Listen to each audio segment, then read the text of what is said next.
Good morning students. इन दिनों हम चर्चा कर रहे हैं इस बात की कि कुछ तत्व जो हैं, कुछ नाभिक जो हैं वो अस्थायी होते हैं और स्थायित्व प्राप्त करने के लिए वो कुछ विकिरणों का उत्सर्जन करते हैं ताकि वो एक स्थायी तत्व में परिवर्तित हो सकें। तो ऐसे तत्वों को जो कि अस्थायी हैं और विघटित हो जाते हैं उन्हें हम कहते हैं रेडियो एक्टिव तत्व। रेडियो एक्टिव तत्व विघटित होकर कुछ नए तत्व देते हैं। जो नया बन रहा है, उत्पाद जो बन रहा है, वो वही तत्व नहीं है जो विघटित हुआ है, बल्कि कोई नया तत्व बनता है। जो नए तत्व हैं वो कहलाते हैं विघटन तत्व, और जो विघटित होकर दे रहा है उसे कहते हैं जनक तत्व। तो जो घटक विघटन जो तत्व हैं वो जनक तत्व से बिल्कुल अलग होते हैं, क्योंकि तत्व ही अलग है तो उसकी फिज़िकल प्रॉपर्टीज़, उसकी केमिकल प्रॉपर्टीज़ अलग होती हैं।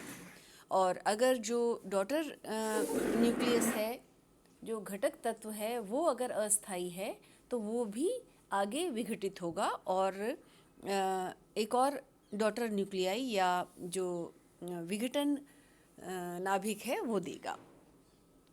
तो ये प्रोसेस तब तक चलता रहता है जब तक कि डॉटर न्यूक्लियस जो है वो स्थायी ना हो। तो अंत में जब तक कोई स्थायी तत्व ना मिल जाए तब तक ये विघटन का प्रोसेस, ये प्रक्रम चलता रहता है। तो किस तरह के उत्सर्जन होते हैं, हम उनको एक बार उसका आइडिया ले लें। तो एक तो है अल्फा कण उत्सर्जन। तो नाभिक जब एक अल्फा कण एमिट कर रहा है तो अल्फा उत्सर्जन, अल्फा एमिशन हो गया। और ऐसा उत्सर्जन जनरली भारी नाभिकों में देखने को मिलता है। और इसका कारण क्या है वो हम पहले डिस्कस कर चुके हैं। एग्जाम्पल के तौर पर लेते हैं, जैसे रेडियम है, तो रेडियम 266 ये परिवर्तित हो जाता है अल्फा उत्सर्जन के बाद रेडॉन में। तो पेरेंट जो न्यूक्लियस है रेडियम, उसके मास नंबर में 4 की और एटॉमिक नंबर में 2 की कमी होती है अल्फ़ा उत्सर्जन से, क्योंकि अल्फ़ा कण का जो मास है वो है 4 और इसका एटॉमिक नंबर है 2। तो रेडॉन में जो मास नंबर होगा वो होगा 262 और एटॉमिक नंबर होगा 86। तो इसको हम एक जनरल फॉर्म में अल्फ़ा एमिशन को इस तरह से दे सकते हैं कि x जो है वो y में परिवर्तित हो रहा है। तो x ZXA है, यानी mass number A with atomic number Z, और जो y बन रहा है वो मास नंबर है A-4 और एटॉमिक नंबर है Z-2। तो अल्फ़ा उत्सर्जन से मास नंबर में, द्रव्यमान संख्या में 4 की कमी और एटॉमिक नंबर में, परमाणु क्रमांक में 2 की कमी होती है। दूसरी तरह का उत्सर्जन है बीटा कण उत्सर्जन, बीटा पार्टिकल एमिशन। तो बीटा पार्टिकल में जैसे आपको मालूम है कि -1 तो इस पर चार्ज होता है और मास इसका 0, तो इसको हम रिप्रेजेंट करते हैं -1 बीटा 0 से। और ये तब होता है जब एक न्यूट्रॉन प्रोटॉन में बदलता है। तो ये इक्वेशन आप देख सकते हैं कि न्यूट्रॉन जो है वो प्रोटॉन में बदला प्लस बीटा कण। एग्जाम्पल के तौर पर हम ले सकते हैं C14। C14 परिवर्तित होता है बीटा एमिशन से नाइट्रोजन में। तो यहाँ आप देख रहे हैं कि जो दूसरा तत्व बना कार्बन से, ये नाइट्रोजन में परिवर्तित हुआ क्योंकि एटॉमिक नंबर 1 से बढ़ा है और मास नंबर अपरिवर्तित रहता है, क्योंकि बीटा का मास हमने यहाँ 0 लिखा है। तो जब भी एक बीटा कण का उत्सर्जन होता है तो जो उत्पाद तत्व बनता है उसका एटॉमिक नंबर 1 से बढ़ जाता है और मास नंबर उतना ही रहता है। तो इसको हम एक जनरल इक्वेशन के रूप में लिख सकते हैं, ZXA gives Z+1 XA plus -1 beta 0। यहाँ पर ये x जो है वो गलत लिखा है, यहाँ y होना चाहिए क्योंकि तत्व जो है वो बदल गया है क्योंकि एटॉमिक नंबर बदला है। तो x नहीं रहेगा बल्कि y हो जाएगा। तो इसको आप ठीक कर लीजिएगा। तो इसको हम समराइज्ड रूप में ये कह सकते हैं कि जब एक अल्फ़ा और दो बीटा उत्सर्जन हो तो जो हमें तत्व मिलेगा, प्रोडक्ट जो मिलेगा, उसका एटॉमिक नंबर सेम रहेगा, यानी तत्व वही रहेगा, क्योंकि अल्फ़ा से एटॉमिक नंबर 2 से घटा और दो बीटा से 2 बार बढ़ा तो प्लस माइनस 2 हो जाएगा, +2 और -2 तो वो 0 हो जाएगा। यानी एटॉमिक नंबर जो है वो एक अल्फ़ा कण और दो बीटा कणों के उत्सर्जन के बाद वापस सेम आ जाएगा। और एटॉमिक नंबर सेम है, इसका मतलब तत्व सेम है, क्योंकि तत्व जो है वो एटॉमिक नंबर से पहचाना जाता है। तो ये तो हुआ अल्फ़ा और बीटा कणों का उत्सर्जन। तीसरी तरह का उत्सर्जन होता है गामा उत्सर्जन, गामा एमिशन। गामा जो है वो एनर्जी है, इसकी कोई एटॉमिक नंबर से, कोई मास नंबर से लेना देना नहीं है।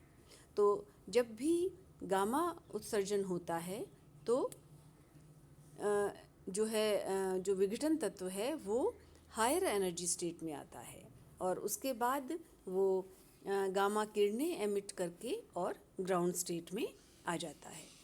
अब ये हायर स्टेट जो है ये कैसे मिलती है उनको, कि जब भी कोई कण अल्फ़ा या बीटा कणों का उत्सर्जन करता है तो जो पदार्थ बनता है, जो विघटन तत्व बनता है, उसकी ऊर्जा सामान्य ऊर्जा से अधिक होती है। तो उसके बाद जब वो ग्राउंड स्टेट में लौटता है तब वो गामा रेडिएशंस का एमिशन करता है। तो गामा एमिशन कब होता है? हमेशा अल्फ़ा और बीटा के बाद। तो गामा एमिशन सेकेंडरी प्रोडक्ट है, प्राइमरी नहीं है। प्राइमरी है अल्फ़ा और बीटा। अल्फ़ा और बीटा के बाद क्योंकि विघटन तत्व हाई एनर्जी में रहता है तब वो एनर्जी लूज़ करता है in the form of gamma radiations. तो गामा जो है वो द्वितीयक उत्पाद है। तो ये तो थे 3 तरह के एमिशंस। अब देखते हैं हम कि समूह विस्थापन नियम क्या है, ग्रुप डिस्प्लेसमेंट लॉ क्या है। ये एक ऑब्जर्वेशन है सिंपली, और इसको हम इस तरह से डिफाइन कर सकते हैं कि जब किसी रेडियो एक्टिव तत्व से अल्फ़ा कण का उत्सर्जन होता है तो उत्पाद तत्व आवर्त सारणी में 2 स्थान बाईं तरफ विस्थापित हो जाता है, और जब बीटा कण का उत्सर्जन होता है तो उत्पाद 1 स्थान दाईं तरफ विस्थापित होता है। एग्जाम्पल दे रखा है, जैसे पोलोनियम जो है वो अल्फ़ा का उत्सर्जन करके लेड में बदलता है। पोलोनियम 6th ग्रुप में है, लेड 4th ग्रुप में, तो अल्फ़ा के एमिशन से 2 स्थान बाईं तरफ। ऐसा इसलिए क्योंकि अल्फ़ा के उत्सर्जन के बाद एटॉमिक नंबर 2 से कम हो जाता है, इसलिए 2 स्थान बाईं तरफ विस्थापित होता है। इसी तरह से बीटा के एमिशन से एटॉमिक नंबर 1 से बढ़ जाता है, इसलिए उत्पाद जो है वो आवर्त सारणी में 1 स्थान दाईं तरफ विस्थापित होता है। जैसे लेड जो है वो बिस्मथ में चेंज हो जाता है बाय बीटा एमिशन, क्योंकि इसका परमाणु क्रमांक 1 से बढ़ गया। इसको हम बहुत सिंपल टेबुलर फॉर्म में इस तरह से रिप्रेजेंट कर सकते हैं, जैसे मैंने यहाँ लिखा है। पोलोनियम से शुरू करते हैं हम। पोलोनियम है 6th A ग्रुप में, atomic number 84, mass number 215। Alpha का एमिशन हुआ, एटॉमिक नंबर 82 हो गया, इसलिए ये 4th A ग्रुप में आ जाएगा। लेड बन गया, मास नंबर 4 से कम हुआ, 211। अब जब ये एक बीटा का एमिशन करता है तो एटॉमिक नंबर 1 से बढ़ जाएगा, तो दाईं तरफ यानी 5th A ग्रुप में आ गया, बिस्मथ। एक और बीटा का एमिशन हुआ, 6th A में आ गया, क्योंकि एटॉमिक नंबर 1 और से बढ़ा, और अब ये हो गया परमाणु क्रमांक 84। 84 पोलोनियम का होता है, तो ये फिर से पोलोनियम बन गया। एक अल्फ़ा और 2 बीटा के एमिशन के बाद ये पोलोनियम बन गया। अब ये जो पोलोनियम से हमने शुरू किया था, तो एक अल्फ़ा और 2 बीटा के बाद जो मिला हमको वो था आइसोटोप। तो जब भी कोई पदार्थ एक अल्फ़ा और 2 बीटा कणों का उत्सर्जन करता है तो हमें आइसोटोप्स मिलते हैं, क्योंकि एटॉमिक नंबर सेम हो जाता है। इसी तरह से जब भी कोई तत्व बीटा पार्टिकल का एमिशन करता है तो हमें मिलते हैं आइसोबार। क्योंकि मास नंबर अपरिवर्तित रहता है, और आइसोबार संभारिक वो होते हैं जिनका मास नंबर सेम हो। तो बीटा कणों के उत्सर्जन के बाद जैसे यहाँ लेड, बिस्मथ और पोलोनियम, ये हैं आइसोबार्स, क्योंकि इन तीनों के मास नंबर जो है द्रव्यमान संख्या वो 211 है। तो बीटा कणों के उत्सर्जन के बाद हमें मिलते हैं आइसोबार्स, और एक अल्फा और दो बीटा के बाद हमको मिलते हैं आइसोटोप्स यानी समस्थानिक। आज के लिए इतना ही, धन्यवाद।